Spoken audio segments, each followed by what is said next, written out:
Meditate with plants, and you will always find something new. Plants and humans have both evolved through the process of natural selection, detailed above in Chapter 1. We are critically connected through our breathing, though plants are far less dependent on us. Footnote 3. The decomposition of plant waste generates a sufficient amount of carbon dioxide for plants to survive without human life on Earth. Our breathing is of course made possible by plants, but we also mimic their performance of generative and degenerative cycles, expanding and contracting with the seed cycle, dispersion and concentration, porosity and boundaries. This cyclical schema of opening and closing is referred to by the German anthroposophist lecturer and writer Ernst Lehr in his discussion of that other German and polymath, Johann Wolfgang von Goethe, when he writes that during each expansion, the active principle of the plant presses forth into visible appearance.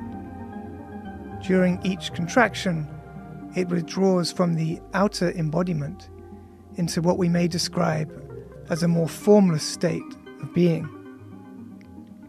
We thus find the spiritual principle of the plant engaged in a kind of breathing rhythm, now appearing, now disappearing, now assuming power over matter, now withdrawing from it again.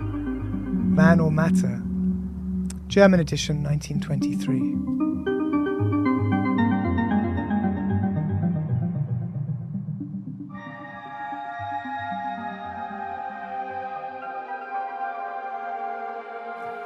Many philosophers and writers have employed the concept of a cosmic breath throughout the ages.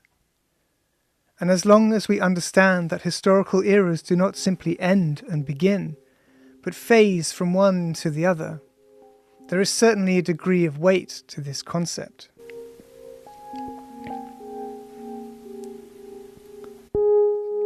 Pity that it seems so often to be in the employ of horrendous dictators. Nonetheless, the beauty of the concept lies in its simplicity. For animals, breathing in is both a contraction and an expansion. A contraction of the diaphragm and an expansion of the lungs in unison. A dual action occurring at the same time. By observing the respiratory systems of humans, one can perceive that the two activities of expansion and contraction occur at the same time. Breathing is always a double articulation. We fill the space we inhale, only to be engulfed in it all over again. For example, there is something deeply calming about studying the breathing motion of an animal. Multiple rhythms are at play within one another.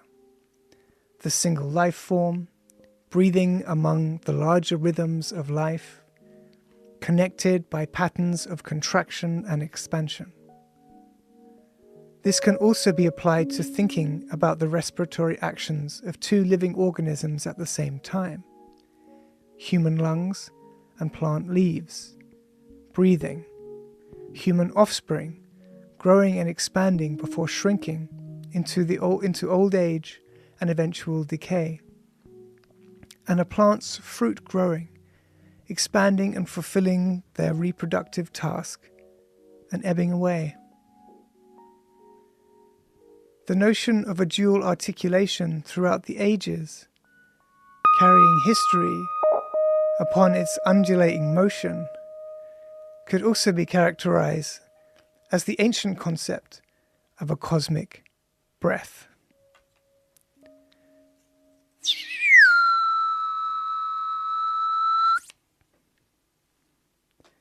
Diagram on page 55.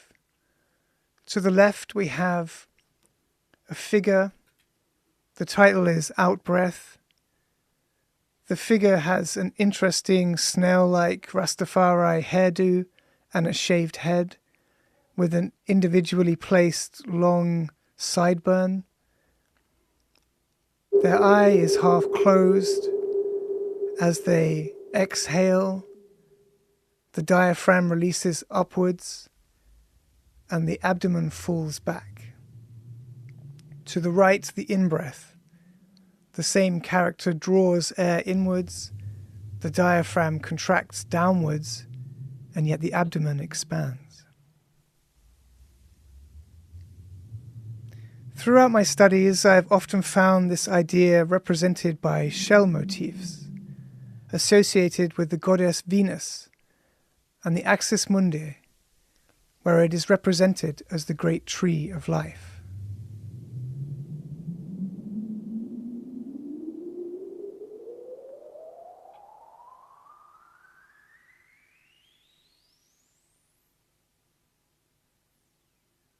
The cosmic breath that awakens life is also foundational for ex nihilo, or from nothing, religio-mythological systems such as Islam, Christianity, and Judaism. From our first breath until our last, time is set in motion.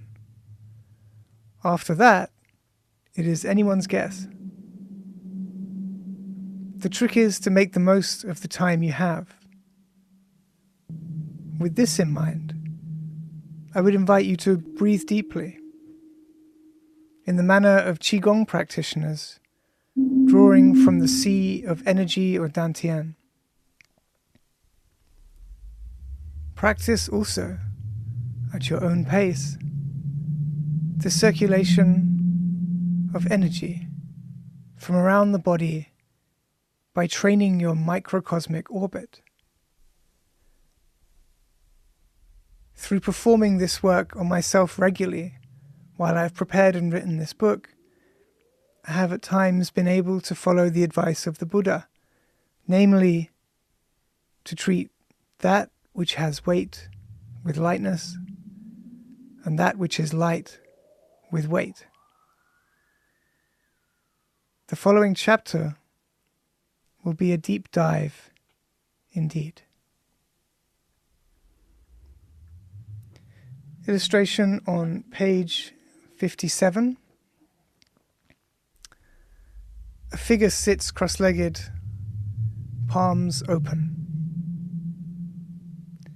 The caption reads, "For this meditative exercise, it is important to find a calm space and comfortable sitting posture. Seated at the end of a chair or stool, with your hands on your knees, or the floor, or otherwise. First compose and clear your mind. Then begin to concentrate and mobilize your body's energy. All the while with your tongue resting on the roof of your mouth, breathe in through your nose, exhale through your mouth. Concentrate on the energy moving up your spine and down your chest and your belly as you breathe out."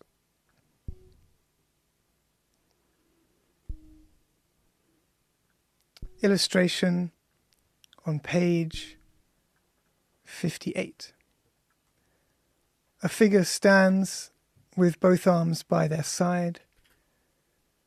They bring their palms facing upwards to the top of their chest, where they rhythmically turn them to face down and move them back down to the waist again. The caption reads, "Stand naturally, with your feet as wide as your shoulders. Keep your back straight and relax your shoulders and neck, keeping your head in an upright, natural position. Separate your hands so the palms face upward and the fingertips point towards each other. The hands should be level with the dantian.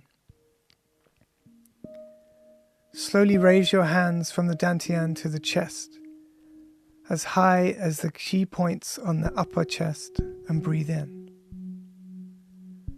Turn your palms down and lower your hands back to the dantian while breathing out and bending your knees.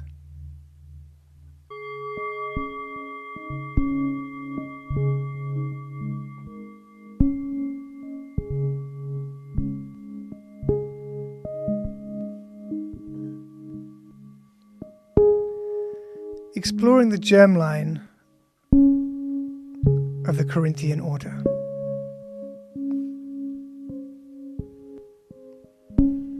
When I began researching this work, I believed that plants were the guardians of a secret knowledge.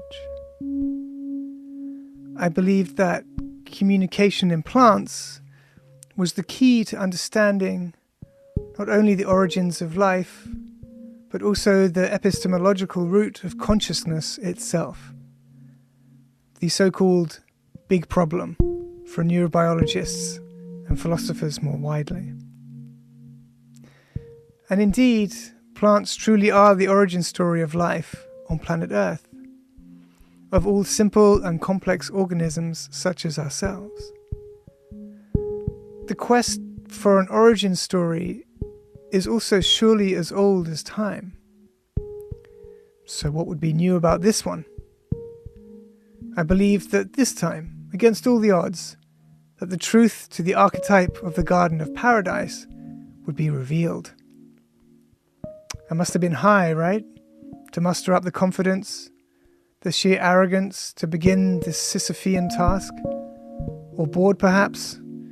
Or frustrated? I'm certainly neither the first nor the last to pose these questions. Brackets. In the chiselled English voice of the EasyJet onboard announcer, close brackets. To the extent that I have produced an investigation into human origins, this work now feels like a kind of sense-making ritual. Brackets, beautiful, we're with you, let's do this, close brackets. An echo of other superstructures that keep the individual and the community, body and soul, bound together. In each phase of the research, I've taken nothing at face value, but continuously asked questions of the data.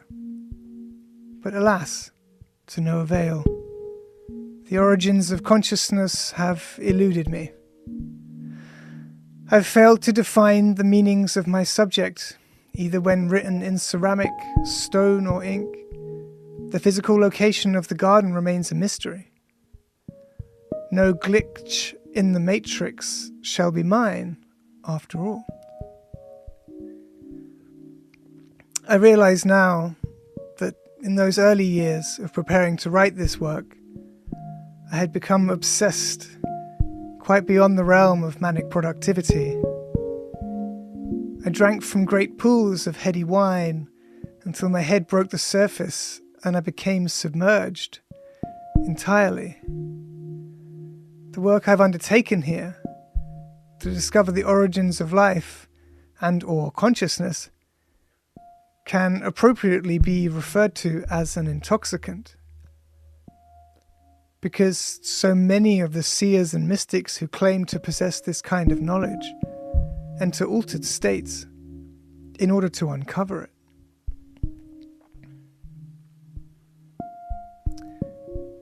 My most coveted object of inquiry, the jewel in the colonial crown, if you will, is quite literally the swirling leaves upon an architectural facade, a simulacrum, a surface impression, a buffer, like the Dutch courage in my veins.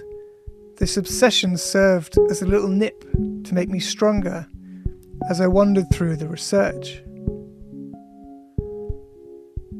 From where I'm standing now, it's fairly easy to view it all as a phallic obsession with tall columns. Brackets, as a child of the 90s, the spectacular tragedy of September the 11th really did resonate. Close brackets. Tall columns became a pathway to many other such archetypes, presented in classical and neoclassical architecture. Phoenixes, third eyes, trees, wombs, and portals.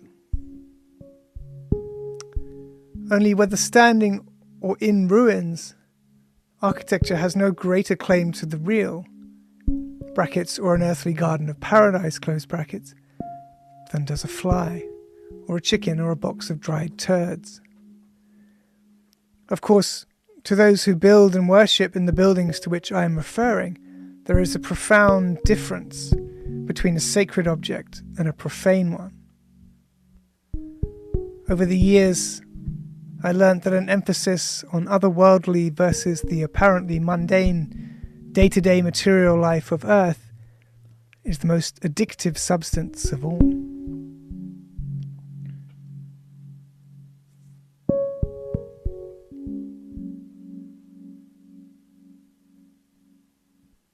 Having taken time with the literature, I now recognize that plants have also lived in the minds of humans for as long as the need for an origin story. They represent a fascinatingly unattainable realm of life, a crucible or womb that somehow rejuvenates the animal and vegetal kingdoms, no matter how burned out and ragged the Earth's surface becomes over time. Did the Anthropocene trigger my need for an origin story? Or is my fascination with cultural inheritance all about the relationships I do and do not have with my various father figures? I don't think so. The desire to connect one's own brief life with something larger is an understandable impulse. We all feel uprooted, especially now, and we all begin to ask similar questions as we age.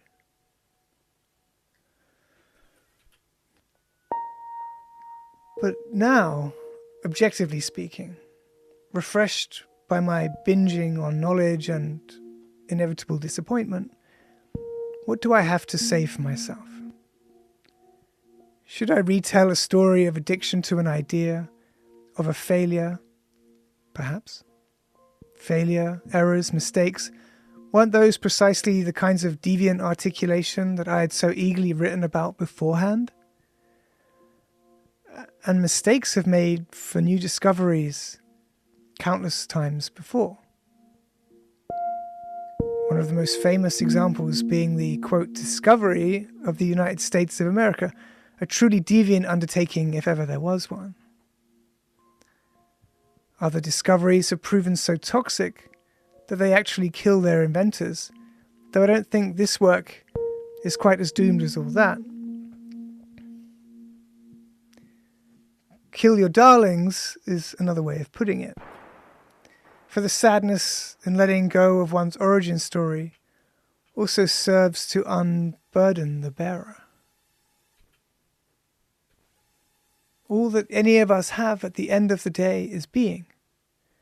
What is lost in removing the facade of ideology and myth, or the historical data and scientific analysis, is in anticipation of the simple truth of being in this world, and how rarely we get to cherish it.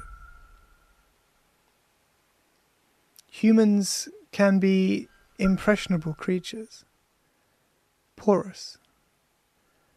But again, the flip side of being impressionable is a developed capacity for adaptation. Like a chameleon or an octopus that reads its environment, translating it into the pigments in its skin.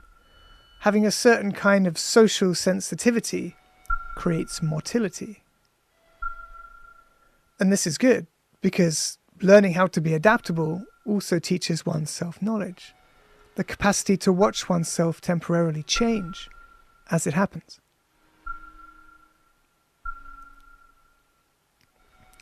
What I want to do with this work is elaborate upon the necessity and ability for human adaptation.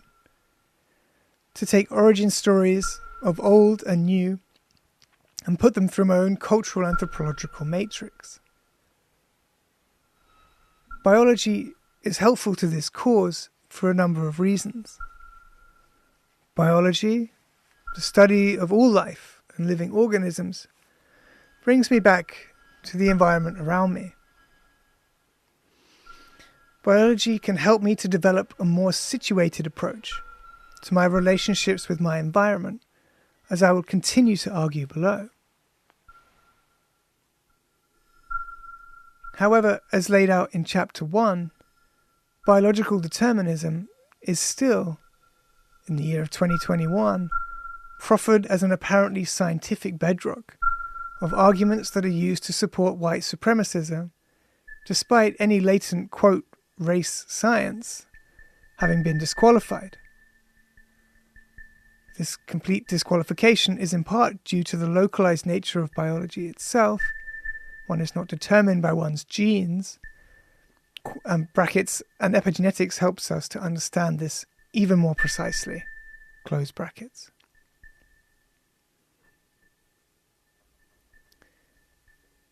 In my own experiences of that uncle, or even once close friends, who have followed one conspiracy theory after another to the dark side, white supremacism is often fixated on the last great European empires of human history. This perspective conveniently ignores the fact that these empires were in turn the product of geological factors, access to resources, and a culture of violence. For example, the proximity to pre-state monarchies within Northern Europe created an arms race that supported their subsequent colonial wars of conquest.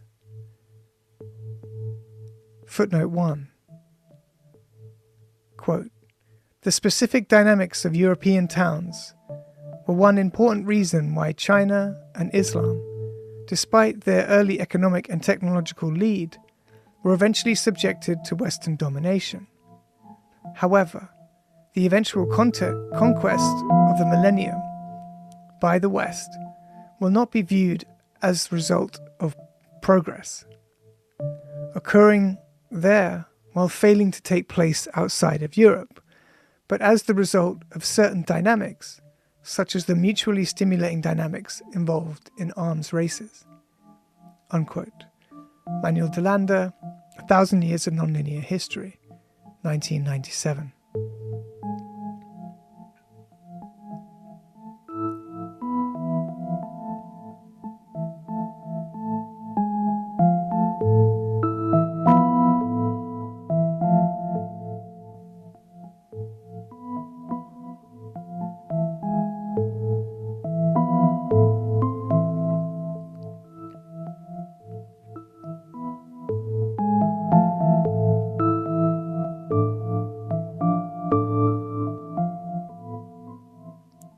Once the systems of conquest, settlement and colonization were set in place and industrialized, white Europeans began to find ways of explaining their own cruelty to themselves, which until recently has shown little sign of abeyance. I will pick up both of these points in due course: the science of biological non-determinism and white colonial violence. Genes do not function the way white supremacists believe they do, searching for a perfect end state, but rather evolve blindly. Therefore, the application of Darwin's theory of the survival of the fittest is not only racist, it is also irrelevant to the study and discussion of the human race as a species, because his work was always entirely based on context. Quote, "According to Darwin's Origin of Species, it is not the most intellectual of the species that survives. It is not the strongest that survives. That the species that survives is the one that is able best to adapt and adjust to the changing environment in which it finds itself." Unquote. Leon C. Megiston, Lessons from Europe for American Business, Southwestern Social Science Quarterly, 1963. The field of epigenetics continues to demonstrate how such processes of adaptation occur, only over much shorter timescales than the data available to Darwin, brackets, who focused on evolutionary processes over many hundreds of years, close brackets, revealed.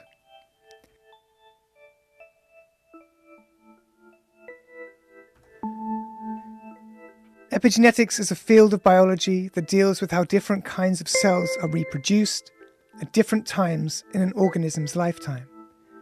It has been described as the study of cell memory and proves, once and for all, that human beings who become trapped in cycles of poverty, characterized by poor diets and highly stressful environments, are disproportionately affected by hereditary diseases.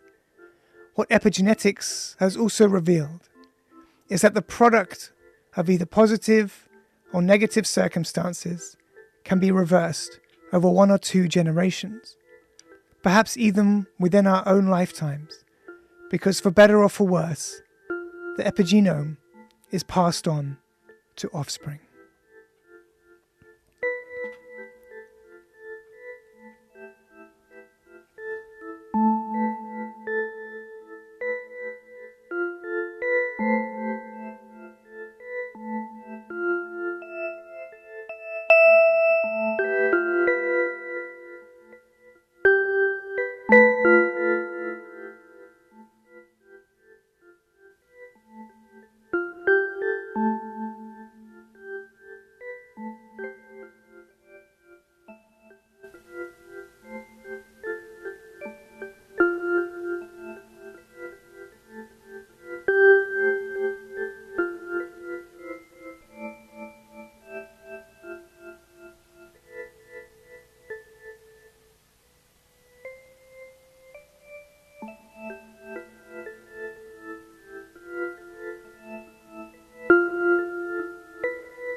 Thank you so much, Khaled, here in the studio with me. Thanks for listening. Thanks, Alex. Thank you. We will have another episode going live at 1 o'clock tonight until 2. So if you're laid up in hospital, hang in there and tune in for a late night session. We'll see you in 2 weeks and catch up at Alex Head Studio at Bandcamp. There we go. We're off the air. Whoa. Yeah, nice. Whoa. Yeah. That's what, Alex. Very good, very good.